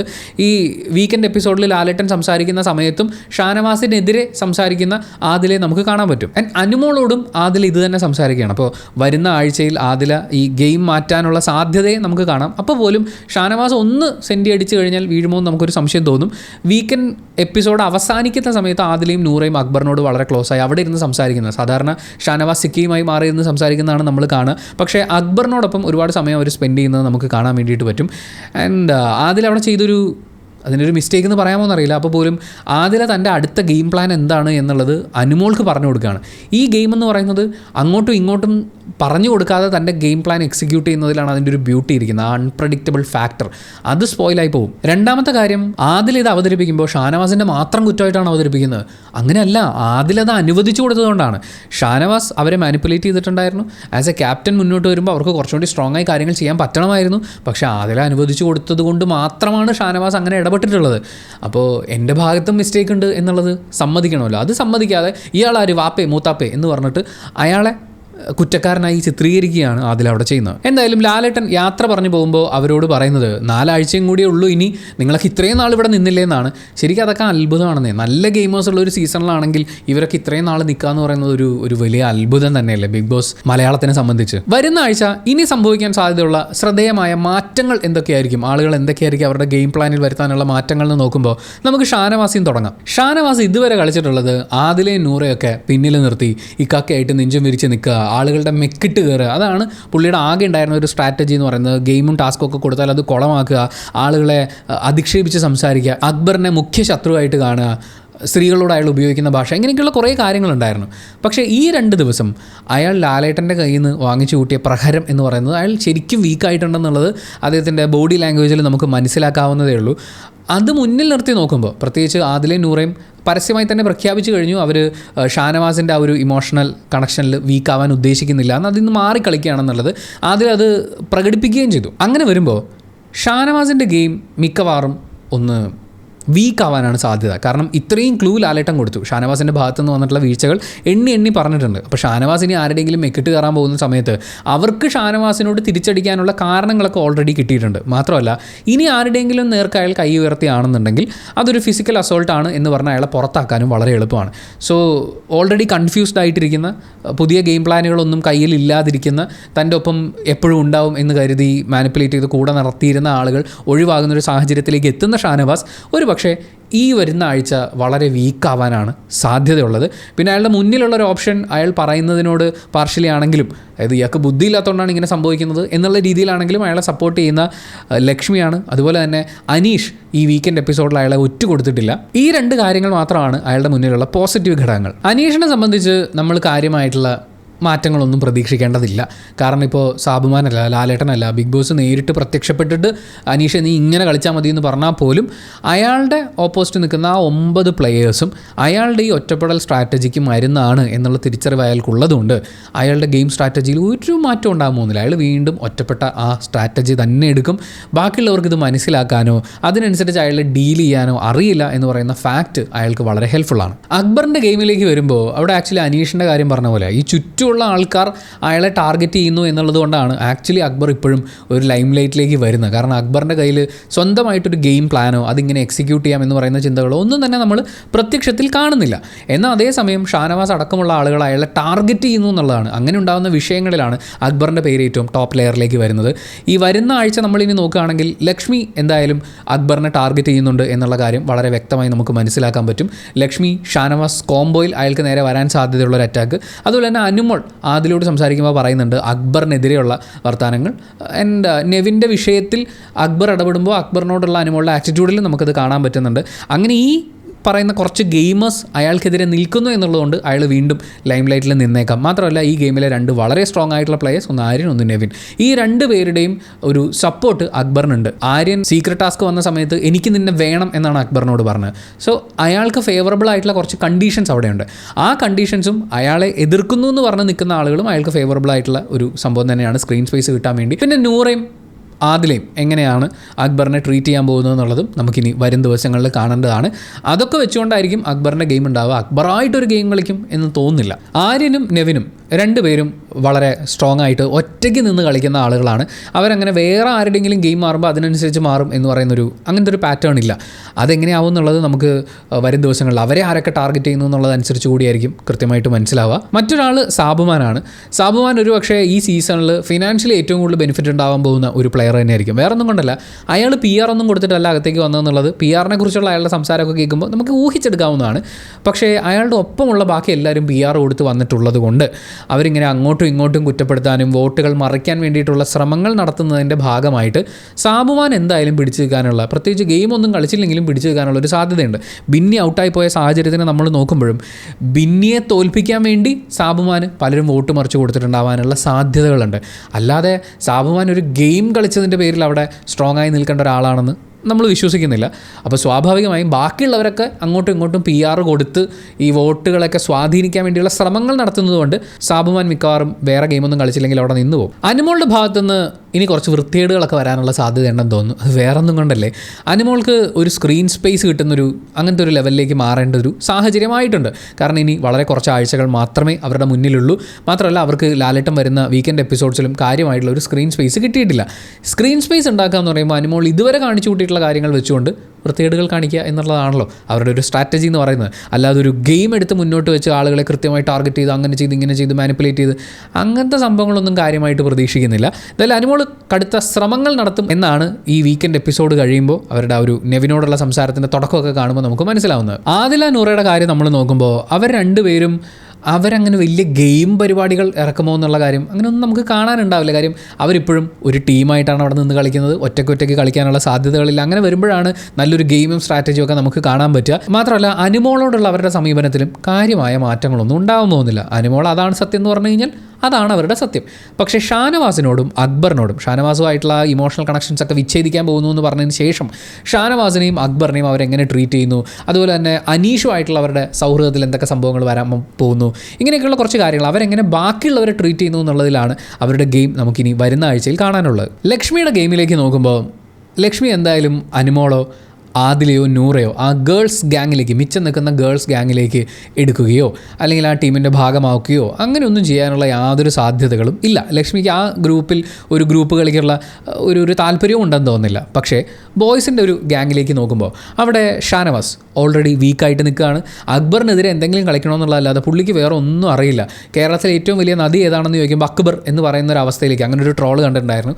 ആ അവസ്ഥയിലേക്ക് അയാൾ അക്ബറിനെ ടാർഗറ്റ് ചെയ്ത് നിൽക്കുന്നു എന്നുള്ളതല്ലാതെ അയാൾക്ക് കാര്യമായ സപ്പോർട്ടിന് കിട്ടാൻ പോകുന്നില്ല. അയാൾ വളരെ വീക്കായിരിക്കുകയാണ്. ആ ഘട്ടത്തിലും അയാളെ സപ്പോർട്ട് ചെയ്യുന്ന ലക്ഷ്മിയെ നമ്മൾ കാണുന്നുണ്ട്. അപ്പോൾ വീക്കായിരിക്കുന്ന ഷാനവാസിനെ ഇപ്പോൾ ഒന്ന് ആശ്വസിപ്പിച്ച് നിർത്തിയാൽ, ഷാനവാസിൻ്റെ ഒരു ഗുണം എന്താണെന്ന് വെച്ച് കഴിഞ്ഞാൽ നിങ്ങൾ മഹാമോശമാണ് എന്നാലും നിങ്ങൾ പാവാണ് എന്ന് പറഞ്ഞു കഴിഞ്ഞാൽ പുള്ളി അത് വിശ്വസിക്കും. ഷാനവാസിന് ബുദ്ധിയില്ലാത്തതുകൊണ്ടാണ് അക്ബർ പണി കൊടുത്തതെന്ന് പറയുമ്പോൾ താങ്ക്സ് എന്ന് പറഞ്ഞ ആളാണ് ഷാനവാസ്. അപ്പോൾ അങ്ങനെയുള്ള ഷാനവാസിനെ ഒപ്പം നിർത്താൻ വളരെ എളുപ്പമാണ്. അനീഷ് ഓൾറെഡി ഒറ്റപ്പെടൽ സ്ട്രാറ്റജി ആയിട്ട് നിൽക്കുകയാണ്. അങ്ങനെ ഒറ്റപ്പെട്ട് നിൽക്കുന്ന അനീഷിനെ കൂടി അയാളെക്കുറിച്ച് എല്ലാവരും തെറ്റിദ്ധരിച്ചിരിക്കുകയാണെന്നേ. നമ്മൾ കാര്യങ്ങൾ പറഞ്ഞ് മനസ്സിലാക്കി കൊടുക്കാം. അനീഷേ ഇത് ശ്രദ്ധിക്കൂ, ഇത് ഇങ്ങനെയാണ് കേട്ടോ എന്നൊക്കെ പറഞ്ഞ് ആശ്വസിപ്പിച്ച് അനീഷിനെയും ഒരു പരിധിവരെ അവർ കൂടെ നിർത്തുന്നുണ്ട്. നെവിൻ ഓൾറെഡി ഞാൻ പറഞ്ഞ കേൾക്കും വിശ്വസിക്കും എന്നുള്ളൊരു അവസ്ഥയിലാണ് ലക്ഷ്മി തന്നെ പലവട്ടം പറഞ്ഞിട്ടുള്ളത്. സാബുമാൻ വലിയ പ്രശ്നങ്ങളൊന്നും ഉണ്ടാക്കുന്ന അല്ലെങ്കിൽ അങ്ങനെ ടാർഗറ്റ് ചെയ്യേണ്ട ഒരാളല്ല. ആര്യൻ അങ്ങനെ ഒരു സ്പേസിൽ ഒറ്റയ്ക്ക് നമുക്ക് തളച്ചിടാൻ പറ്റുന്ന പോലത്തെ ആളുമല്ല. പക്ഷേ എല്ലാവരും ഒരുപോലെ ടാർഗറ്റ് ചെയ്യുന്ന അക്ബർ എന്ന് പറയുന്ന ഒരാൾ അവിടെ ഉണ്ട്. അക്ബർ വന്ന സമയം മുതലേ ലക്ഷ്മിക്കെതിരെ ഗെയിം കളിച്ചിട്ടുള്ള ആളാണ്. അതിൻ്റെ ഒരു ചെറിയ കലിപ്പും കൂടി ഉള്ളിലുണ്ടാവുമല്ലോ. എന്തായാലും ലക്ഷ്മിയുടെ പ്രൈം ടാർഗറ്റായിട്ട് നമുക്ക് അക്ബറിനെയാണ് കാണാൻ പറ്റുക. അക്ബറിനെ പ്രതിസ്ഥാനത്ത് നിർത്താൻ വേണ്ടിയിട്ടാണ് അവർ ഷാനവാസിനെയും അനീഷിനെയും ഒക്കെ സപ്പോർട്ട് ചെയ്തിട്ടുള്ളൂ. എന്തായാലും ഈ 10 പേർ കൂടി വരുന്ന ആഴ്ചയിൽ എന്തൊക്കെ ഒപ്പിക്കും എന്നുള്ളതാണ് നമ്മൾ കാത്തിരുന്ന് കാണേണ്ടത്. ഭയങ്കരമായ ഗെയിം സത്യം പറഞ്ഞാൽ ഇവരിൽ നിന്ന് കാര്യമായിട്ട് അങ്ങനെ പ്രതീക്ഷിക്കാനൊന്നുമില്ല. പക്ഷെ പരസ്പരമുള്ള ഈ ചീത്തവിളി ഈ കേട്ടുകൊണ്ടിരിക്കുമ്പോഴേ ഭയങ്കര ഇറിറ്റേറ്റിംഗ് ആണ്. പോടാ പോടി എന്നൊക്കെ വിളിച്ചിട്ടുള്ള ഈ സംഭവം ഒന്ന് മാനേജ് ചെയ്തിരുന്നെങ്കിൽ, ബിഗ് ബോസ് മുൻകൈ എടുത്തിട്ട് ഇനി എടി സംഭവങ്ങൾ നമ്മൾ മ്യൂട്ട് ചെയ്യാൻ തീരുമാനിച്ചാൽ പോലും കേട്ടിരിക്കാൻ ഒരു സമാധാനം ഉണ്ടായിരുന്നു. അത്രയും മോശമായിട്ടുള്ള ഭാഷ കുറച്ച് തരക്കേടില്ലാത്തൊരു ഗെയിമും വൃത്തിയായി പൂർത്തിയാക്കുന്ന ഒരു ടാസ്കും ഒക്കെ കാണാനുള്ള ഒരു കൊതി കൊണ്ട് നമുക്ക് ബാക്കിയുള്ള എപ്പിസോഡുകളും കണ്ടു നോക്കാം. അപ്പോൾ thank you so much for watching this video. ഇഷ്ടപ്പെട്ടാൽ ലൈക്ക് ചെയ്യുക, കമൻറ്റ് ചെയ്യുക, ഷെയർ ചെയ്യുക, സബ്സ്ക്രൈബ് ചെയ്യുന്ന കാര്യം പരിഗണിക്കുക.